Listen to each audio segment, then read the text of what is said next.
안녕. 나는 독후감 쓰는 찍찍이 야옹이야. 내 독후감을 너희들에게 이야기해 줄게. 오늘은 세이노의 가르침 2부 부자로 가는 길목에서를 소개해 줄게.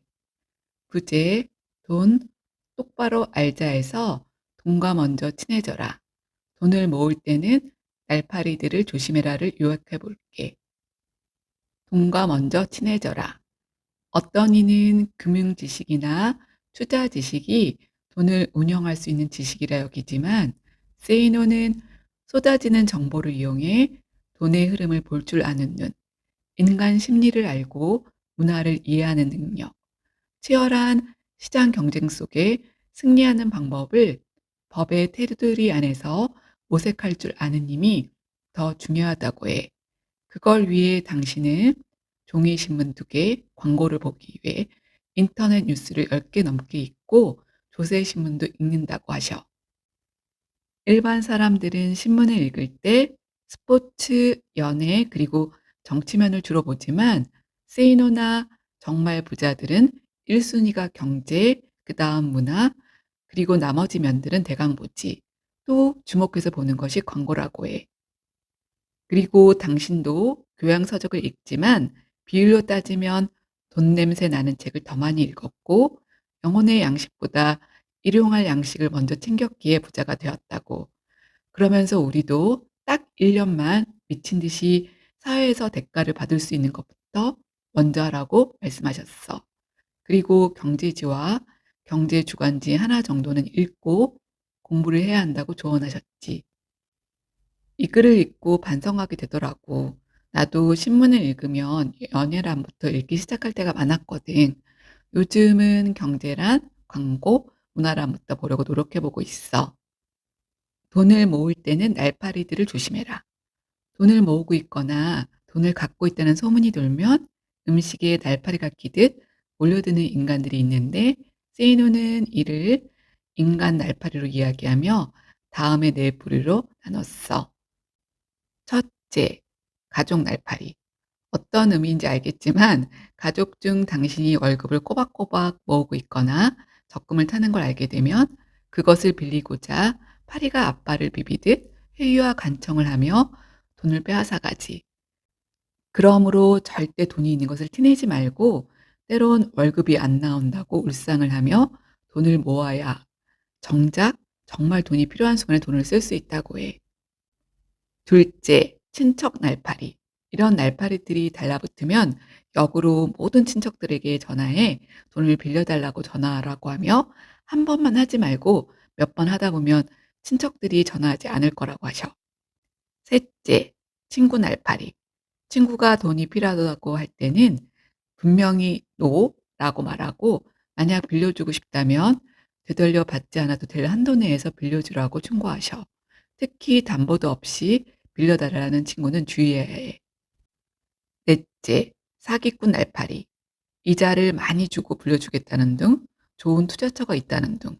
세이노는 당신 돈은 당신이 관리하라고 해.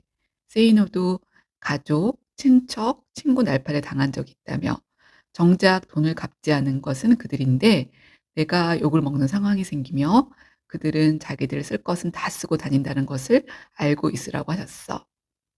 또 2022년에 사기꾼 날파리들과 그 판별법에 대해 자세히 쓰신 것이 있으니 꼭 읽어봐. 부제, 성공을 향해 나아가라 면에서는 젊을수록 돈을 아껴라를 소개해 줄게. 하지만 너만의 게임을 만들어라도 꼭 읽어봤으면 좋겠어. 내가 요약하라고 하니 내용이 방대해 이 독후감에서는 다루지 못했지만 세이노님이 어떻게 부를 축적했는가를 엿볼 수 있거든. 젊을수록 돈을 아껴라. 수입에 비해 많은 지출을 하고 싶은 시절이 있다면 그것은 젊은 시절이지. 놀러 가고 싶은 곳, 갖고 싶은 것이 많고 화려한 결혼식, 잘 사는 친구들에 대한 시선과 부러움이 샘솟는 때잖아.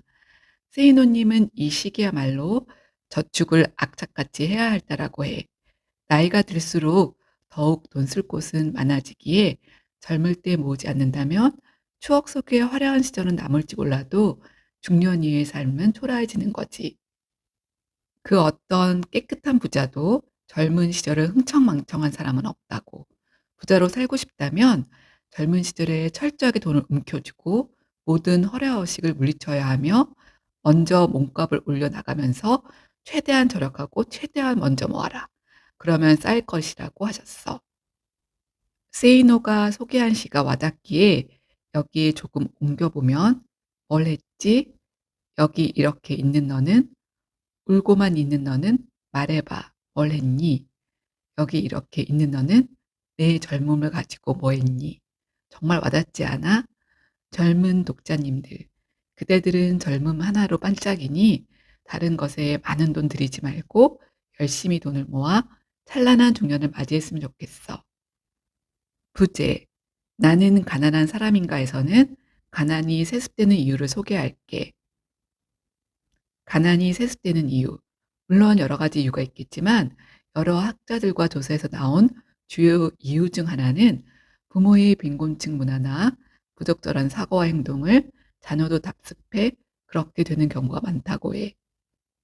세이노는 정말 너희가 가난한 집 중고등학교 학생이라면 코피 터지게 공부를 하고 돈 벌려고 아르바이트 할 생각은 하지 말고 정말 죽기 살기로 공부하라고 조언해.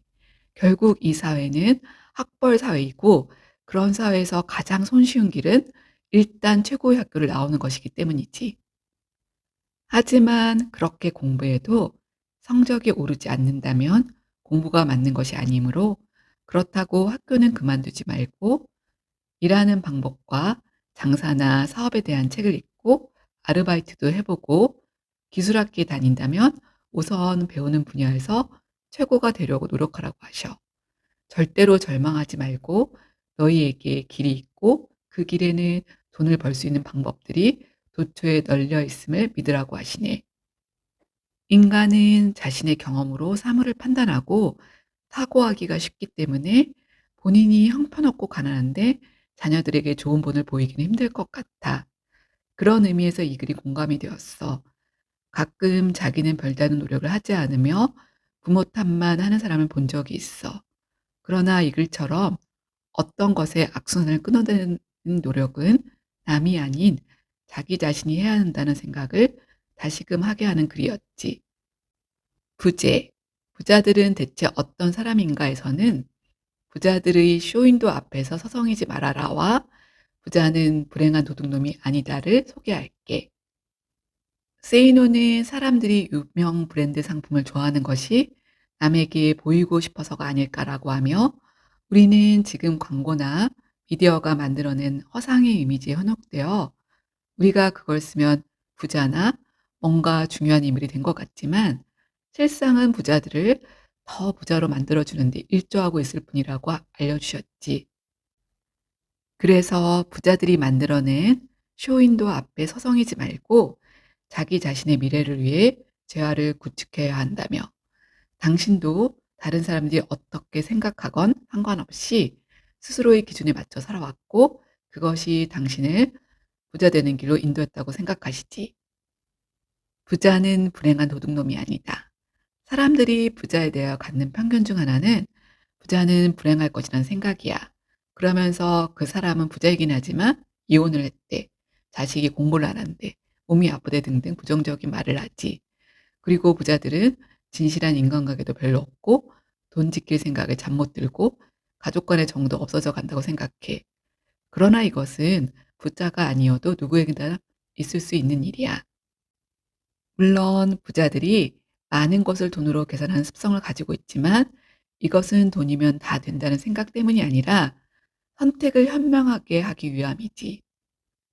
세이노처럼 많은 부자들은 어떤 물품이나 서비스에 필요 이상으로 지불하는 것을 멀리해왔기에 부자가 된 것임을 알고 또 부자들이 모두 다 부정한 방법으로 부자가 된 것이 아니며 부자들은 무식할 것이라는 생각도 틀렸다고 해. 웃긴 거는 부자를 불행한 도둑놈이라 생각하는 많은 사람들 대다수가 진심으로 부자가 되고 싶어 하잖아. 그럼 진정으로 부자가 되고 싶다면 부자에 대해 억측하지 말고 참 부자들의 생각과 마음을 배우라고 하셔. 즉, 무슨 일을 하건 간에 시간과 노력을 아낌없이 투자해 다른 사람들과 차별화를 가질 때 부자가 된다고 하지.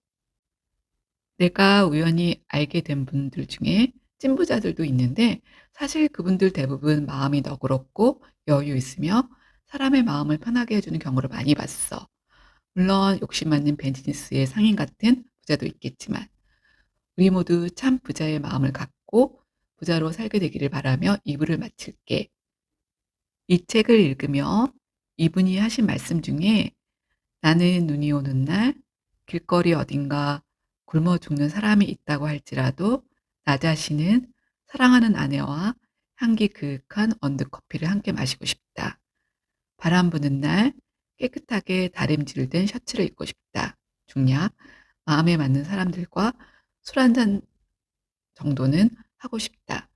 나는 좋아하는 사람과 헤어져야 할 때 버스가 왔다고 같이 뛰어가기보다는 택시를 잡아 편히 집에 바래다 주고 싶었다. 그러면서 이런 별것 아닌 것처럼 나열되는 뜨거운 물 목욕, 갓 구운 빵과 커피, 깨끗이 다린 옷 등을 실제로 누리려면 돈이 어느 정도 있어야 한다는 것을 아신다고 말하셨지. 맞아. 우리 모두 공감하잖아. 섬세하고 좋은 것들을 누리려면 돈이 필요하다는 것을. 무소유를 동경하긴 하지만 자본주의 사회를 살면서 그렇게 살기란 힘들지. 이분의 글이 와닿는 것은 아마 우리가 바라는 것과 그러면서 관가하기 쉬운 것들을 솔직히 말씀해 주고 있어서일 거야. 이부를 읽으며 찐부자가 되는 데에는 전공법이 제일인 것 같아. 즉 학생은 공부, 직장인은 직장, 전문직은 전문직대로 자기 분야와 관련 분야에서 최선을 다해 공부하고 수련하여 몸값을 높이고 최고가 된다면 부자가 되는 길에 조금 더 가까워지는 거지. 또 아끼고 절약하여 시드머니를 만들어 자신이 잘 알고 그동안 공부해온 분야에 투자한다면 조금 더 부자와 가까워질 거야. 결국 인내와 고난의 시절을 통해야만 부자가 된 후에도 그것을 잘 지킬 수 있겠지. 3부에서는 세이노 님이 삶의 전반에 대해 조언해 주신 것에 대해 소개해 줄게. 이제 얼마 있으면 추석이야. 이번 추석은 오랜만에 긴 휴일을 보내게 되네. 보고 싶었던 가족들과 정겨운 시간을 충분히 보내고 자신과도 진실한 만남을 갖기에 넉넉한 시간인 것 같아. 모든 것이 무르익어가는 계절, 한 번쯤 그동안 나 자신의 삶에 대해 진지하게 다시 생각해 보는 시간을 가지면 어떨까? 곧 만나. 빠빠이.